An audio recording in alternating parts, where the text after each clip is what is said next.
Hello सांग मैंने जय जगन्नाथ। आज हूँ आमर एएनएम दीदी से रिटायर्ड होती आमर मे मास 31 तारिख रे।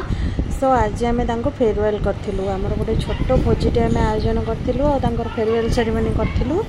आउ सब अंगनवाड़ी दीदी आशा दीदी मैंने आम सब मिसिकी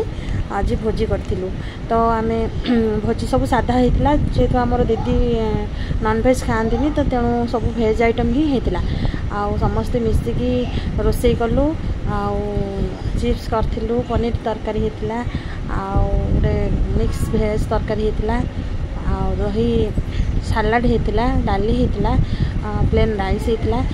तो आउ गोटे मसला बैगण होता। ये देखो यहाँ आमर सालाड यहाँ आमर पूरा घांट तरकारी आउ यहाँ डाली आउ यहाँ पनीर तरकारी होता यहाँ चिप्स छणा होता। तो आज आम माने स्टार्टिंग होता बहुत खुशी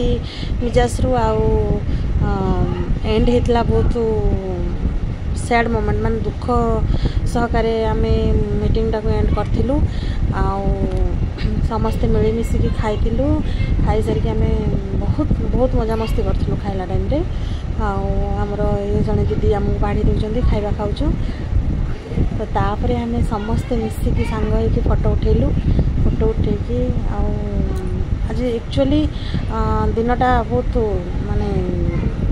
दुखर दिन भी थिला कहीं से आम एएनएम दीदी जड़े बहुत माने डेडिकेटेड सिंसियर दीदी सी थिले सी तांकर ड्यूटी परफेक्ट करुले आज जेहेतु तांकर टोटाली आमर एरिया से आम पंचायत रे तांकर 25 इयर्स से कंप्लीट कर तेणु से तांको नहीं आम समस्ते गर्वित आ समस्ते आम दुख भी करूँ कहीं जिते दुख कले कौन है जहाँ भी हेले समस्त दिन दिन रिटायरमेंट नवा पड़ो कहीं आम चाकरी करूँ माने आमर भी टाइम आसला आम रिटायर नबू आउ हेले गोटे आटाचमेंट रही जाता दीदी सांगे आउ गोटे बॉन्डिंग रही जाता आम समस्ते मिठा भी खाइलु दीदी मिठा आनी गिफ्ट आनी तो समस्त से मिठा गिफ्ट सब देले आउ समस्ते खाई सारी तांको आमे भी जहाँ आमे जहाँ भी छोट जिनस हेले भी आमे श्रद्धारे जहाँ आनी तांको भी आमे से गिफ्ट को सब देदेलु तांको पई पाउंजी झुंटिया आ शंखा शाढ़ी ये सब आनी आउ तांको आम आशा दीदी मैंने निज हाथ में तांको पिंधे देले दीदी भी बहुत मन दुख करते फेस तांकर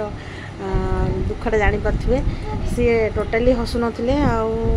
से कांदिले भी आमको भी बहुत कांद लगिला आउ बस एतिक थिला हमर।